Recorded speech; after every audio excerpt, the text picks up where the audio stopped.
Salam salam la famille Outsider, j'espère que vous allez bien, vous êtes en paix et en santé. La famille, on va être très sérieux, ces derniers temps je vois des débats. Ces derniers jours je vois des débats en ligne. Les gens ne sont pas contents, ils ne sont pas d'accord. Pourquoi ils ne sont pas contents, pourquoi ils ne sont pas d'accord? Parce que tout simplement on en a marre. Marre de quoi? De l'inégalité, de l'inéquité. Aujourd'hui ce qui se passe en tant que tel au niveau du football mondial, c'est pas normal. Le fait que l'Afrique, vous avez vu les qualifications?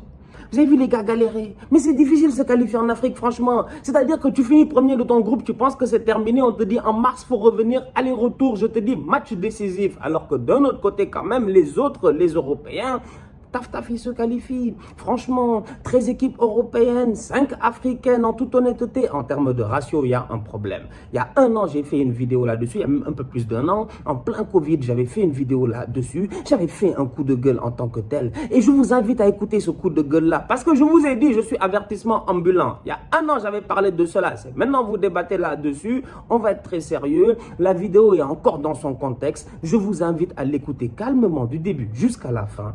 Et vous allez voir. Vous allez voir que c'est injuste, franchement. Historiquement, c'est injuste. Je dis, depuis la nuit des temps, depuis Mathusalem, on se fait entuber. Et ça, c'est pas normal.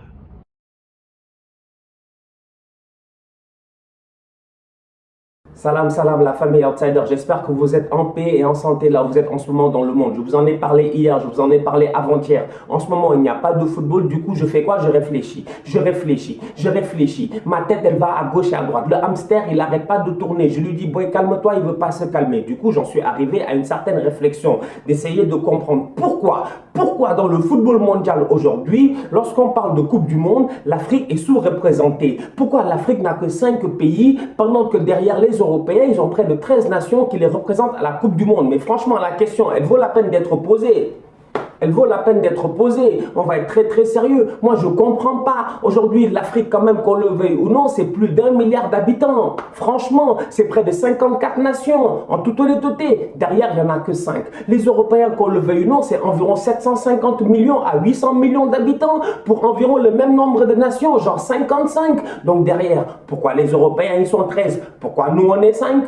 La dernière fois, j'ai eu la discussion avec mon père et il me disait que c'est une question de niveau. Et j'ai envie de lui dire non, c'est pas une question de niveau. Et pourtant, en réalité, il avait raison. Dans tout ça, dans l'attribution du nombre d'équipes que l'Afrique a aujourd'hui au niveau de la Coupe du Monde ou que l'Europe a ou que l'Amérique du Sud a, il y a une question de niveau. Mais avant d'avoir une question de niveau, il y a une question politique, papa. Et c'est là où j'ai envie de lui parler. Parce qu'on va être très sérieux aujourd'hui. Il y a une question politique. Le truc, il est simple. Qui a inventé le football? Qui a inventé le football? C'est les Européens. Ils ont inventé leur sport. Après l'avoir inventé les Anglais et tout, le sport en tant que tel, il s'est expatrié. C'est-à-dire que le sport est allé à gauche et à droite. Aujourd'hui, qu'on le veuille ou non, l'instance qui dirige le sport, qui est la FIFA, l'instance qui dirige le football, excusez-moi, qui est la FIFA, c'est une instance qui est dirigée, qu'on le veuille ou non, entre les Européens et les Sud-Américains. Pourquoi? Parce qu'à ce moment-là où les gars ont créé le football, à ce moment-là où ils étaient en train d'internationaliser le football, l'Afrique, une partie de l'Afrique était encore sous colonisation. Et c'est là où il y a un problème. Parce qu'à ce moment-là, les Européens, eux, ils étaient déjà en train de créer des structures. Les Sud-Américains, la même chose. Des structures, des championnats. Mais les autres pays africains, par exemple, si on regarde l'exemple des pays ouest-africains, le Sénégal, le Mali, la Côte d'Ivoire, etc. et tout, c'est des pays qui, à ce moment-là, étaient encore sous l'emprise française. N'oubliez pas que la plupart des pays ouest-africains, on a tous pris notre indépendance en même temps, en 1960. En 1960, c'est-à-dire qu'avant 1960, on fait tous partie de l'Afrique occidentale française. Donc dès lors, comment voulez-vous qu'on puisse avoir un poids au niveau des décisions alors que nous, on a pris notre indépendance quand? 1960. Avant 1960, dans le monde du foot, il se passe plein de choses. Les mecs arrivent. Première Coupe du Monde, c'est quand? C'est en 1930 ou en Uruguay. Tranquille posé, il n'y a aucune équipe africaine qui est là-bas. Dans ce temps-là, il faut comprendre qu'en 1930, quand ils ont commencé la Coupe du Monde, à ce moment-là, la Coupe du Monde, c'était sous invitation. C'est-à-dire que mon gars, tu recevais une lettre par la poste, on te dit frérot, tu es invité pour la Coupe du Monde. Si tu n'as pas d'invitation, tu ne rentres pas. On va être très sérieux, c'était très select. Donc en 1930, il y a invitation, il n'y a pas d'équipe africaine. En 1934, la deuxième Coupe du Monde de l'histoire, elle est où? En Italie. Les Italiens, ils font quoi? Ils invitent qui? Les Égyptiens. L'Égypte arrive à la Coupe du Monde. Il faut comprendre que l'Égypte, en termes de colonialisme, n'a pas le même parcours colonial que les pays d'Afrique occidentale française. Donc aujourd'hui, l'Égypte était déjà un pays qui était déjà posé. L'Égypte, d'ailleurs, quand tu regardes leur football avec les Ahly, les Amalek et tout, c'est des vieux clubs qui sont là depuis Mathusalem. Donc bref, les Égyptiens, ils vont en Italie à la Coupe du Monde 34. Le problème, il est simple, c'est que c'est la dernière fois qu'on qu'on verra une équipe africaine dans une Coupe du Monde. 1934, l'Égypte est partie en Italie, ils se sont fait éliminer, taf, ils sont rentrés chez eux, il n'y a plus aucun Africain. Et derrière, il n'y a plus aucun Africain. Pourquoi? Parce que ça revient encore à ce que je disais au début, il fallait une invitation. Entre 1934 et 1970, tu ne vois aucune équipe africaine qui est qualifiée à la Coupe du Monde. On va être très sérieux. Les derniers à être allés, comme je disais tout à l'heure, c'est les Égyptiens en Italie en 1934. Entre-temps, il s'est passé plein de trucs. Entre-temps, tu as eu une deuxième guerre mondiale, 39-45. Après la deuxième guerre mondiale, tu as eu une genre d'émancipation des pays africains et tout pour l'indépendance. 1957. Coup de massue, la CAF est créée. Quand on crée la CAF en 1957, l'Afrique commence à avoir un certain droit de parole au niveau de la FIFA. L'Afrique est confédérée, l'Afrique peut parler en groupe. Du coup, les Africains, ils commencent à se plaindre un peu. Sauf que là, on est encore qu'au début, on est encore qu'au balbutiement. 1958, on arrive, il y a Coupe du Monde, il y a qualification. Le Soudan, ils doivent jouer un match de qualification contre Israël parce qu'à ce moment-là, c'était compliqué. Non seulement il fallait être invité, mais en plus de ça, les matchs de qualification se faisait intercontinental.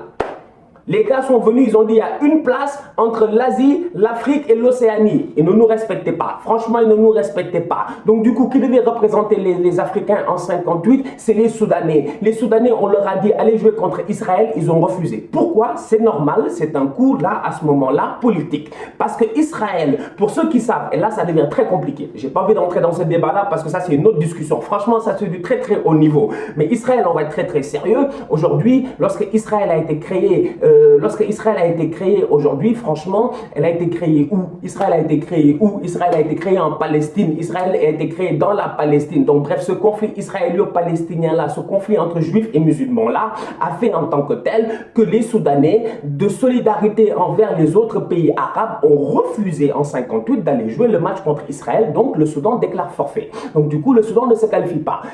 Quelques années plus tard, en 1962, les Marocains, ils sont chauds. Les Marocains, ils peuvent se qualifier. Tout le monde pense que les Marocains peuvent se qualifier. Le problème, il est simple, c'est que les Marocains, lors de la dernière phase de qualification, ils tombent sur qui? Sur les Espagnols. Ils perdent les matchs aller-retour. Donc derrière, on va être très sérieux. Entre 1930, la date de création de la Coupe du Monde, et 1970, mis à part les Égyptiens, il n'y a aucun Africain qui y a goûté. Après l'élimination des Marocains en 1962 face à l'Espagne lors des qualifications pour la Coupe du Monde, les Africains décident à ce moment-là, avec la CAF et tout, et avec la plupart des présidents qui sont là, des présidents juste après la colonisation, qui ont cette envie-là d'émancipation de l'Afrique, avec ces présidents-là et la CAF, tout le monde prend d'un commun accord une seule décision en disant on boycotte la Coupe du Monde 66 en Angleterre. Ah ouais!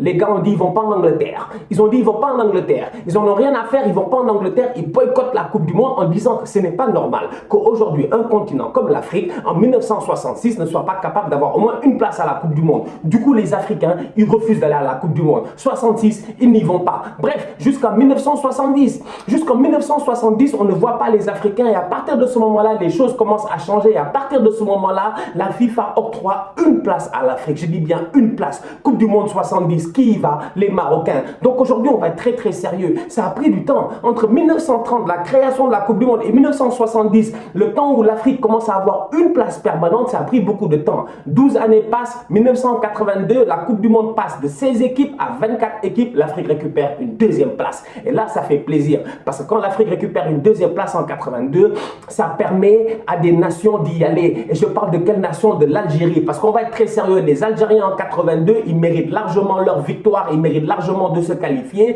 Le problème, il est simple. J'étais même pas né. Les jeunes aussi, ils ne le savent pas. Il y a eu le match de la honte. Le match de la honte. Tant de choses qui me font dire qu'aujourd'hui, on ne veut pas faire évoluer le football africain. Et ça date pas d'aujourd'hui, ça date d'il y a très longtemps. En 1982, les Algériens, ils jouent face aux Allemands, ils tapent les Allemands.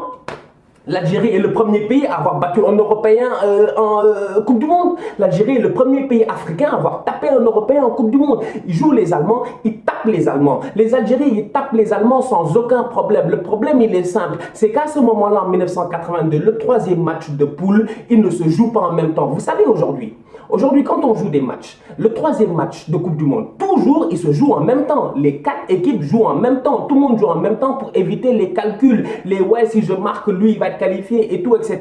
Dans le temps, c'était pas comme ça. Et c'est à ce moment-là qu'on a changé les règles. Parce qu'en 1982, je suis désolé, les Algériens méritent leur qualification. compétition. L'Afrique va avec 2 équipes. L'Algérie, ils sont là-bas. Ils tapent les Allemands. Les Algériens peuvent se qualifier sans aucun problème. Si l'Autriche bat l'Allemagne lors de la dernière journée ou si l'Autriche fait match nul face à l'Allemagne lors de la dernière journée, les Allemands, ils font 1-0 face à l'Autriche. Ils ne jouent pas au football. Match de la honte. Ils ont fait un deal entre eux. Ils ont fait le deal en disant on élimine les Algériens. Pourquoi? Parce que l'Algérie avait joué la veille.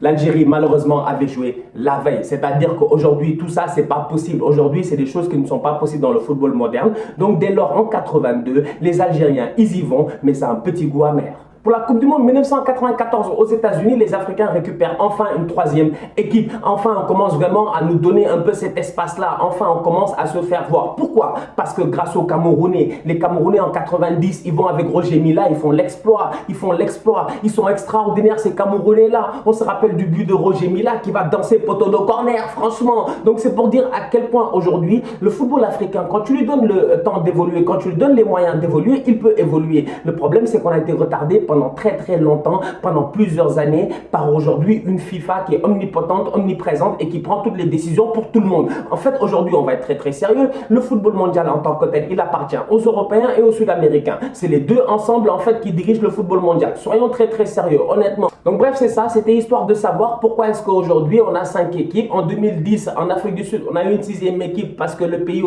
est totalement qualifié. Mais tout ça pour dire que jusqu'à présent, le football africain est encore en retard. Et il y a une raison pour laquelle le football africain est en retard. Il y a une raison historique, il y a une raison politique et il y a une raison structurelle. Donc du coup, tout ça, ça prend du temps et Inch'Allah, peut-être qu'un jour, on arrivera au sommet, mais d'ici là, en tout cas, on verra ce qui va se passer. On attend la prochaine Coupe du Monde avec impatience au Qatar en espérant qu'elle va se jouer au Qatar en 2022 parce que vu la manière à laquelle le coronavirus est en train de nous gérer à gauche et à droite, franchement, les nerfs sont tendus. Je vous dis bien, les nerfs sont tendus. Les nerfs sont très tendus parce que si on doit repousser la saison à l'année prochaine et tout, etc., à savoir ce qu'on va faire ou pas, etc., je vous dis, une Coupe du Monde en décembre, déjà, c'était compliqué. Là, avec le corona, ça risque d'être mission impossible. On se capte dès demain pour une nouvelle réflexion. D'ici là, on continue à liker, on continue à partager. Nous, on est là, on cogite, on réfléchit. Vous likez, vous partagez, vous regardez les vidéos, vous activez la cloche. On se capte très bientôt. Tous outsiders.